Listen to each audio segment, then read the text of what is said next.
On va passer à la présentation suivante. Il s'agit de Quentin Denost de Bordeaux qui va nous parler de l'utilisation sélective de la stomie de protection après amputation du rectum pour cancer selon le risque personnalisé de fistule anastomotique. C'est une étude de phase 2 de faisabilité. Monsieur, tout d'abord, merci beaucoup de me donner l'opportunité de présenter le travail de notre service. C'est toujours une fierté et un plaisir de venir présenter notre travail devant votre académie. Donc effectivement, je vais vous présenter ce travail qui a consisté à évaluer la faisabilité de l'utilisation sélective de l'iléostomie de protection après TME pour cancer du rectum. On s'est volontairement focalisé uniquement sur les iléostomies et non sur les colostomies, puisqu'on peut également faire des colostomies de protection. Mais nous avons maintenant dans le service l'habitude de réaliser uniquement des iléostomies de protection, la fermeture de ces iléostomies étant moins morbide que les fermetures de colostomie. Hop, alors attendez, pardon, je ne sais pas pourquoi. Vous voyez, vous m'entendez bien, pardon? Donc, le contexte tout d'abord, depuis cette publication de Mathison en 2007 dans Annals of Surgery, eh bien, il a été validé au niveau national et même international que les anastomoses, alors on dit inférieures ou égales à 6 cm ou strictement inférieures à 7 cm de la marge anale, doivent être protégées par une stomie de protection, tout simplement parce que de manière très significative, eh bien, les patients avec stomie de protection avaient moins de fistules anastomotiques, 10% versus 30%, c'est-à-dire un tiers de moins, 3 fois moins. Et de la même façon, les patients avec stomie avaient significativement moins de réopérations en urgence lorsqu'il y avait une fistule anastomotique. En revanche, quand on regarde les résultats à long terme de cette étude publiée, vous voyez, 10 ans après, les résultats de cette population ont été rapportés dans European Journal of Surgical Oncology, et vous pouvez voir que le nombre d'hospitalisations est moins important chez les patients sans stomie, et que, in fine, simplement 30% des patients dans le groupe sans stomie ont fini par avoir une stomie, c'est-à-dire qu'on a pu l'éviter chez 70% des patients versus 100% dans le groupe stomie par définition. Ça veut dire que potentiellement, le fait de mettre une stomie pourrait être un surtraitement chez 70% de l'ensemble de la population. En tout cas, c'est la question posée. Cette question se pose d'autant plus qu'on sait aujourd'hui, via encore une fois ces résultats à long terme de cette étude randomisée, 10 ans après, on voit les résultats fonctionnels et on voit que chez les patients sans stomie, eh bien, le résultat fonctionnel en termes de continence au gaz et au sel liquide est meilleur chez ces patients sans stomie. Et de la même façon, le score de Lars, qui nous permet d'évaluer le résultat fonctionnel intégrant à la fois la fragmentation et la continence, eh bien, ce score est significativement meilleur de façon similaire dans le groupe sans stomie. Et on sait que, on vient d'en parler, le résultat fonctionnel après chirurgie du rectum est essentiel. On se concentre beaucoup aujourd'hui sur la qualité de vie de ces patients, étant donné que ces patients ont une survie prolongée. On arrive à guérir quand même un grand pourcentage de ces patients. Et donc, la qualité de vie devient aujourd'hui le cœur du débat de cette chirurgie.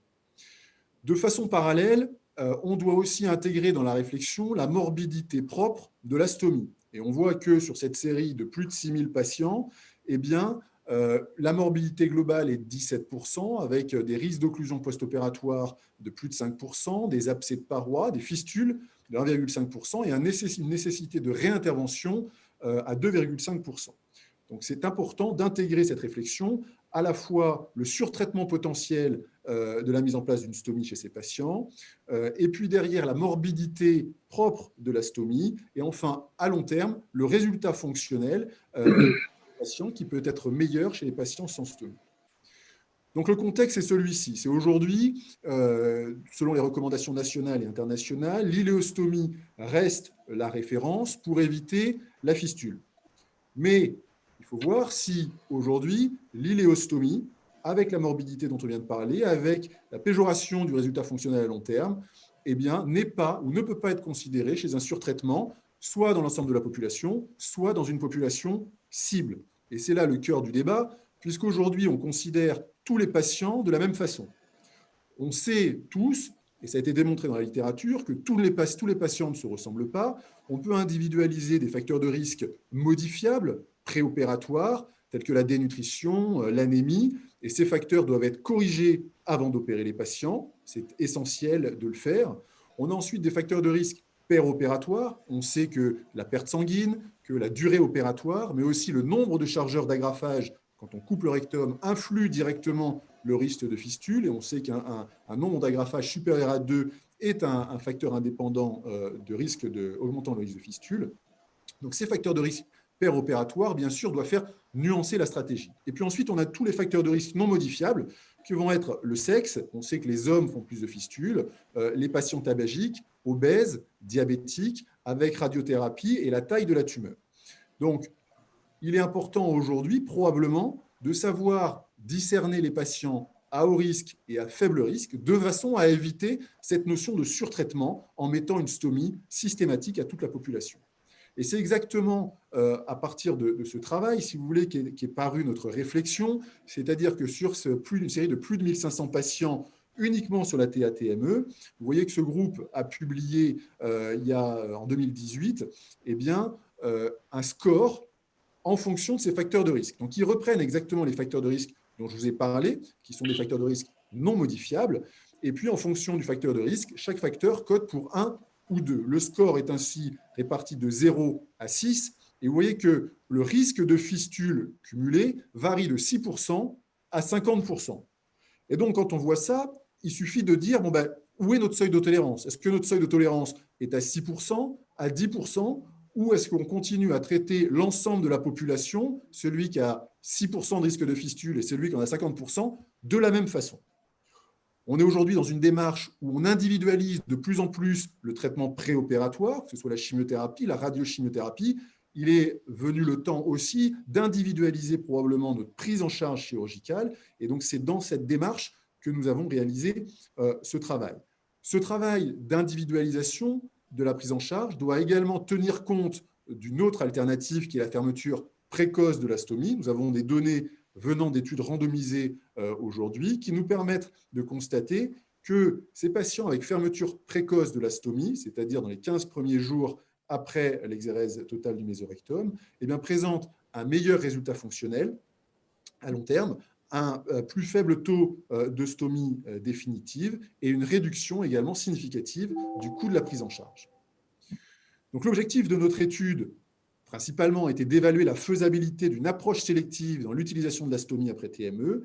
Les objectifs secondaires étaient bien entendu d'évaluer le taux de sepsis pelvien, ce qui correspond à la faisabilité et la safety de cette approche, et puis secondairement d'évaluer les résultats fonctionnels. Les critères d'éligibilité, c'était tous les patients avec cancer du bas et moyen rectum, bénéficiant d'une exérèse totale du mésorectum avec une anastomose colorectale strictement inférieure à 7 cm, donc inférieure ou égale à 6 cm, ou une anastomose colo-anale, par abord mini-invasif. C'est aussi une notion importante à prendre en charge, parce que bien entendu, des patients à qui on ne va pas mettre de stomie, si on les a opérés par abord mini-invasif, célioscopique ou robotique, si on doit effectuer une reprise opératoire au 3e ou 4e jour parce qu'il y a une fistule, cette reprise sera très aisée si on l'a fait en abord mini-invasif. Inversement, si on a fait la chirurgie du primitif par une grande laparotomie, réouvrir le patient par laparotomie pour aller mettre une stomie ou effectuer un meilleur drainage de la fistule, tout de suite, ça complique les suites opératoires et les suites pour le patient de cette réintervention ne sont pas du tout les mêmes. Donc, on insiste sur ce point que cette stratégie doit bien entendu bénéficier avant tout et designé avant tout pour les patients avec un abord mini-invasif lors de la chirurgie du primitif. La méthode réside en 2 étapes. Une première étape qui a été la construction de l'approche sélective avec, premièrement, la validation du score prédictif de fistule, puisqu'on a eu cette étude avec plus de 1500 patients uniquement des TA-TME. On s'est intéressé ici à valider ce score chez des patients ayant des TA-TME, mais également des exérèses rectales totales du mésorectum par abord robotique ou célioscopique. Définir un seuil de CRP pour une fermeture précoce au sein de notre centre. Ça a été la première étape qui nous a permis de designer notre approche sélective. Et ensuite, la deuxième étape a été une approche d'évaluation prospective de l'approche sélective avec l'évaluation du taux de stomie à J30, le taux de sepsis pelvien et le résultat fonctionnel. Sur la première partie, de septembre 2016 à mars 2018, nous avons effectué une évaluation rétrospective à partir de notre cohorte prospective sur 100 patients. Sur ces 100 patients, vous voyez que le sepsis global était de 17%.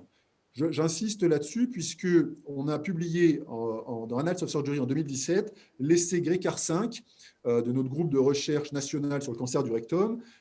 Et le endpoint primaire principal de cette étude était le taux de sepsis pelvien, et c'était drainage versus pas de drainage. Et ce taux de sepsis pelvien était de 17%. Donc, taux de sepsis pelvien, 17%, on est absolument dans ce qu'on a rapporté de l'expertise nationale du groupe GRECAR.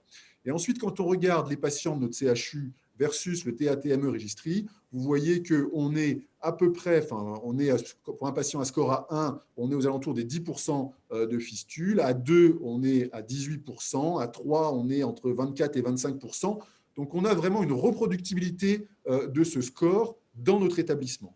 Et ensuite, sur le seuil de la CRP, grâce à l'index de Hewden qui nous donne le meilleur ratio entre sensibilité et spécificité, on a défini une CRP au deuxième jour à 115, décroissante à J4. À partir de ces données sur notre évaluation rétrospective sur 100 patients, nous avons designé cette approche sélective de l'utilisation de la stomie. Soit le patient a un score strictement inférieur à 2, c'est-à-dire 0 et 1, c'est-à-dire un risque de fistule anastomotique inférieur ou égal à 10%, et dans ce cas-là, on ne met pas de stomie. Soit le score est supérieur ou égal à 2, et là, on met une stomie temporaire. Comment ? On met une stomie temporaire avec la possibilité d'une fermeture précoce, et on va revoir ça, en cas d'anastomose colorectale. En cas d'anastomose coloanale, on discute avec le patient de l'opportunité de réaliser soit une iléostomie temporaire avec ou sans fermeture précoce, soit une anastomose coloanale différée pour les patients, notamment avec les scores les plus importants, scores à 4, 5 ou 6, où on sait que le risque de fistule est plus important. Pour la fermeture précoce, si les patients étaient apyrétiques avec une CRP inférieure à 115 à J2, décroissante à J4, nous faisions alors un scanner avec balisage du côlon ABC et de l'anastomose à J7 pour une fermeture précoce à J8. Donc, c'était un contrôle à la fois clinique, biologique et radiologique. Voilà nos résultats. Sans surprise, vous pouvez voir que dans le groupe de patients, alors on a 122 patients au total, et dans le groupe de patients avec les facteurs de risque les plus importants, bien entendu, on avait en majorité des hommes, à l'inverse des femmes dans le groupe à faible risque, et de manière similaire, le taux d'anastomose mécanique, donc colorectale basse, était significativement plus important dans le groupe à faible risque. En ce qui concerne le taux de stomie à J30, plusieurs éléments importants. Le premier, c'est que chez les patients à faible risque, 0, 1, 88% des patients ont pu être pris en charge sans stomie. Pour les patients avec facteur de risque élevé, vous voyez que plus de 40% d'entre eux ont pu soit avoir une coloanale différée, soit une fermeture précoce. Et donc, in fine, on a dans les deux groupes un taux de stomie à J30 de 11% dans le groupe faible risque et 61% dans le groupe risque élevé. Cette différence était significative. Ce qu'il faut voir, c'est le taux de sepsis pelvien. Notre sepsis global, il était de 18%.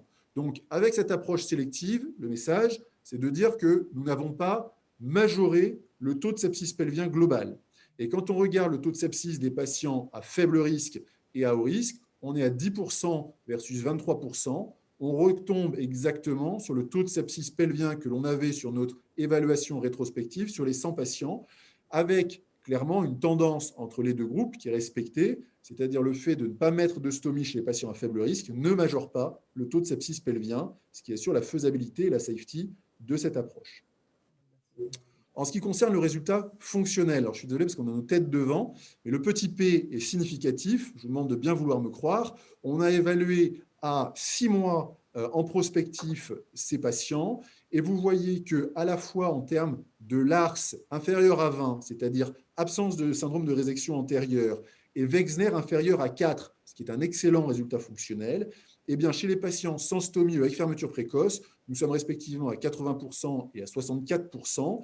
Et ces patients ont un meilleur résultat fonctionnel comparativement à la fois aux patients soit avec colonne différée, soit avec fermeture conventionnelle tardive. En conclusion, cette approche sélective de la stomie après TME, premièrement, elle permet de diminuer le taux de stomie de 80% dans le groupe à faible risque.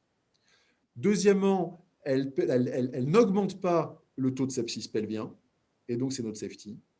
Et troisièmement, elle permet d'obtenir un meilleur résultat fonctionnel à 6 mois. Encore une fois, on arrive ici au cœur du problème actuellement dans le cancer du rectum. Quelle est l'étape d'après? C'est un essai Grécard. Cet essai Grécard vient d'être accepté au PHRCK 2020, et donc nous sommes en train de le mettre en place. On respecte exactement la même approche, si ce n'est que dans cet essai ne concerne uniquement que les anastomoses colorectales basses. Nous avons éliminé les anastomoses coloanales pour simplifier l'essai et éviter d'avoir trop de déviations ou trop de bras intégrant les fermetures précoces, les coloanales différées, donc uniquement des colorectales basses, anastomoses mécaniques, avec une randomisation entre l'approche expérimentale, qui est l'approche individualisée au risque, et l'approche standard qui correspond à la stomie dans tous les cas. Ce qui est important et ce qui est original dans cet essai, c'est que le endpoint primaire, c'est la qualité de vie à 1 an. Et dans la mesure où on a de plus en plus de patients jeunes, inférieurs à 50 ans, qui ont des cancers du rectum, on avait 10%, les cancers du rectum dans les moins de 50 ans représentaient 10% des cancers du rectum en 2010. La perspective pour 2030, c'est 24%. Et donc, on fait en parallèle une étude médico-économique avec le délai de reprise du travail, etc., pour évaluer cette stratégie, cette nouvelle stratégie. Voilà, je vous remercie pour avoir permis de présenter ce travail.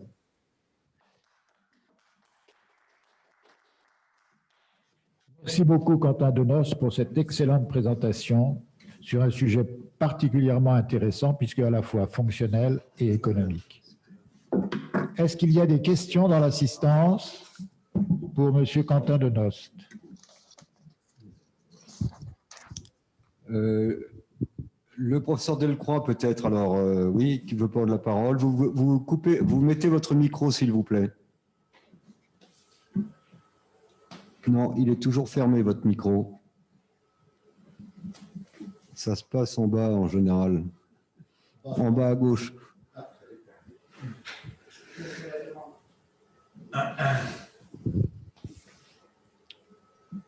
Voilà.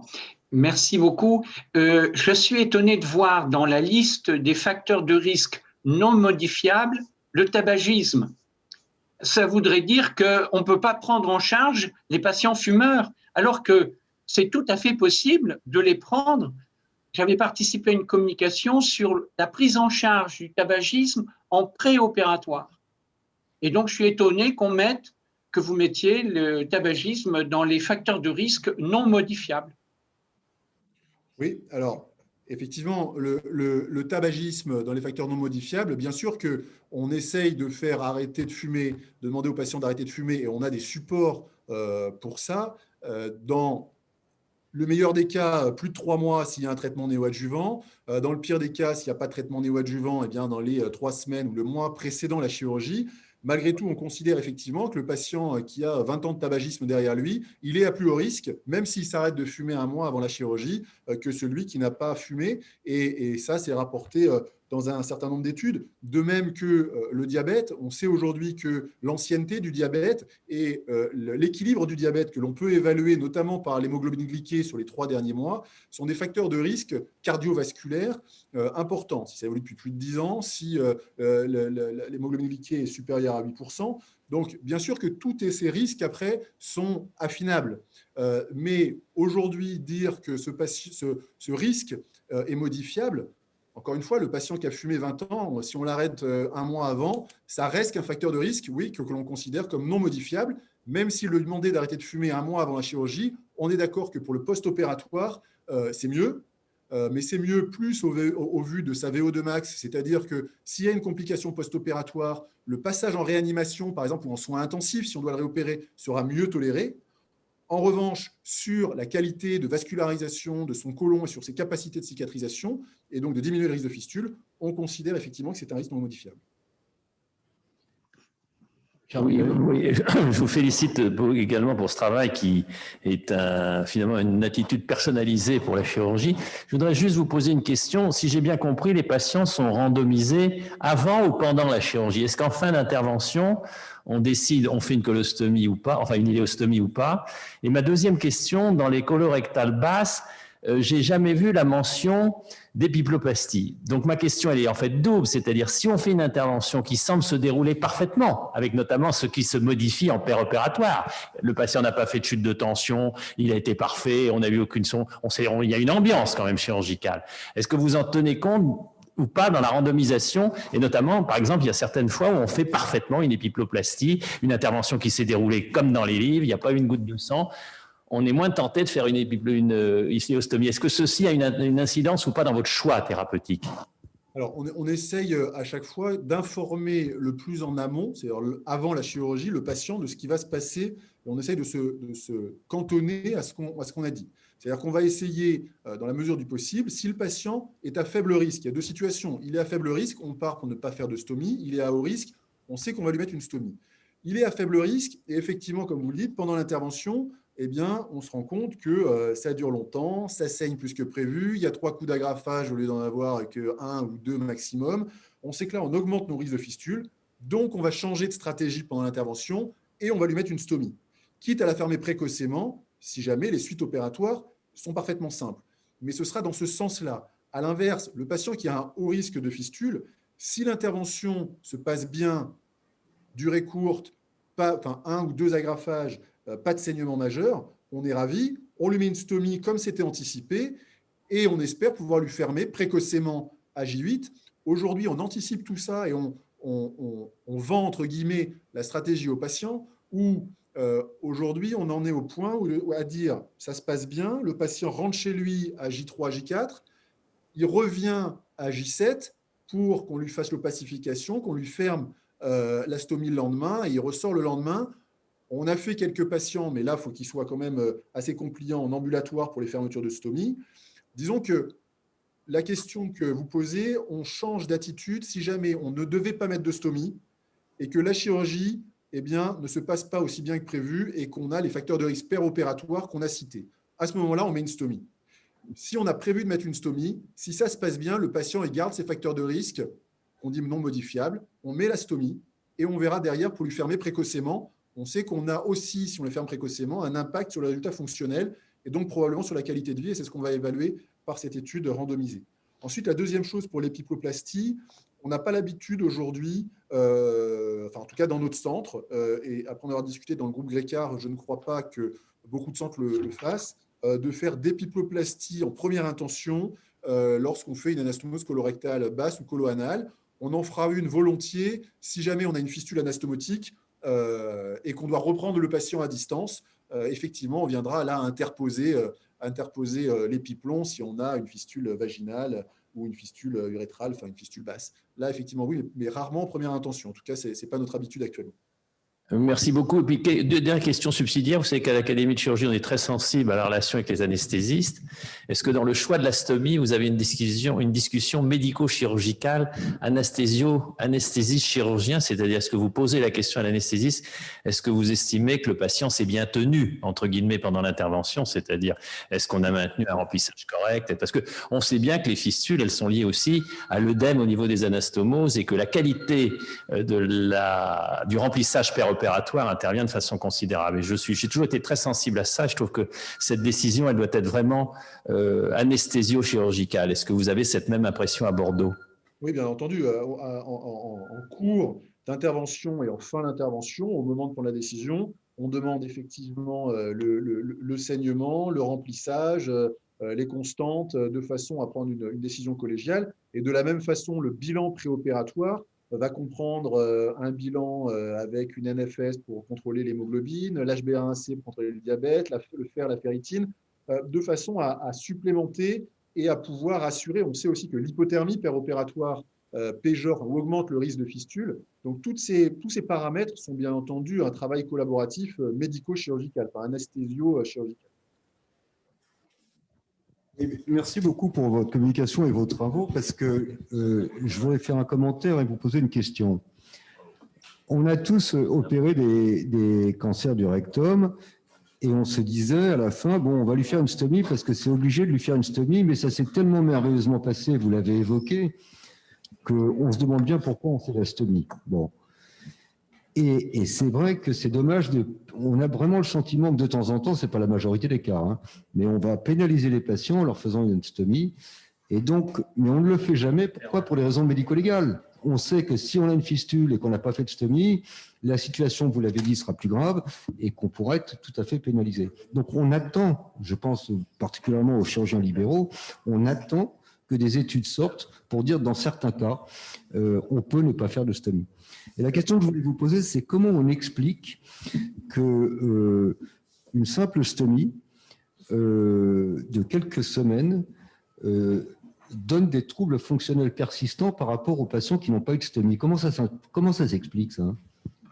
Il y a des choses, on peut juste imaginer, théoriser. On n'a pas de données aujourd'hui fiables scientifiquement. Ce qu'on peut se dire, c'est que premièrement, on a le côlon qui fonctionne, qui continue à fonctionner, alors qu'à l'inverse, on le met à l'arrêt pendant 2 à 3 mois. Et on sait souvent que les patients ont des sécrétions muqueuses, peuvent avoir des colites d'exclusion. Donc, il y a probablement un rôle là-dessus sur la persistance du travail du côlon. Ça, c'est le premier point. Et puis, on a aujourd'hui beaucoup de travaux qui paraissent également sur le microbiote. Et on a du mal à imaginer qu'une stomie qui est mise en place pendant 2 à 3 mois ne perturbe pas le microbiote intestinal et notamment colique. Et donc, bien entendu, pendant cette étude randomisée, on a des études ancillaires nous permettant d'évaluer le retentissement de la stomie sur le microbiote et derrière sur le résultat fonctionnel. Je voulais juste revenir sur ce que vous avez dit sur le médico-légal. Bien sûr, l'ECGRECAR 17 va être là pour donner de la valeur scientifique à nos travaux, ou en tout cas une valeur supplémentaire de façon à pouvoir faire modifier les recommandations. Mais sur la partie reprise opératoire, c'est important de noter que, et à chaque fois qu'on a eu des patients à reprendre, vous avez vu dans le groupe de patients faible risque, certains ont dû avoir une stomie, on les a réopérés vraiment entre J2 et J4. C'est-à-dire que cette nouvelle stratégie impose une prise en charge hyperactive du patient. À partir du moment où on va avoir une température, où on va avoir une CRP qui va être à plus de 150, on réopère tout de suite, on va voir, on examine en transanal, on renforce, on passe en cellio, on met un drap, on nettoie, et honnêtement, on ferme la stomie 2 mois après. En revanche, si on attend, comme on peut le faire quand il y a une stomie, c'est-à-dire que ça change notre concept. Quand il y a une stomie, le patient a eu un peu de température, on va mettre un peu d'antibiotiques, on va voir, on va prendre 48 heures, et on voit que la réintervention rapide impacte très fortement les suites opératoires, d'abord immédiates, mais aussi à long terme sur notre capacité à fermer la stomie. Et c'est pour ça qu'on cantonne uniquement cette prise en charge aux abords mini-invasifs, de façon à ce que cette réintervention, si elle est nécessaire, ça prend une demi-heure de retourner au bloc opératoire, on remet les trocars, si on le fait à J2, J4. Si on attend le 10e jour post-opératoire, là, ça péjore les résultats. Et c'est important, je vais juste rajouter un petit mot, parce que ça va paraître dans BJS là, ça a été accepté, donc ça devrait paraître dans le mois qui vient, sur les résultats de GRECAR 5 à long terme. GRECAR 5 qui était le taux de sepsis pelvien, et on a regardé les récidives et l'impact de la prise en charge du sepsis sur les récidives. Et ce qu'on montre dans ce papier qui va paraître dans BJS, c'est que les patients qui sont réopérés dans les 4 premiers jours, eh bien, on n'a pas d'impact négatif sur la disease-free survival et sur l'overall survival. À l'inverse, les patients qui sont repris à partir de J5 jusqu'à J15, c'est-à-dire une reprise tardive des fistules, eh bien, on a clairement, c'est significatif, ça sort comme facteur indépendant, c'est l'ER1 et la reprise tardive des fistules qui sont des facteurs indépendants impactant la survie des patients. Donc vraiment, ce changement de prise en charge, c'est à la fois fonctionnel, qualité de vie, c'est aussi oncologique et c'est aussi sur le coût de la prise en charge globale, très probablement. Merci beaucoup. Cette attitude très rapide, très entreprenante et en post-opératoire est tout à fait satisfaisante et on peut la rapprocher de celle qu'ont les chirurgiens bariatriques à la moindre complication, au moindre signe de complication post-opératoire. Mais ça sort complètement de votre domaine colorectal. Merci beaucoup.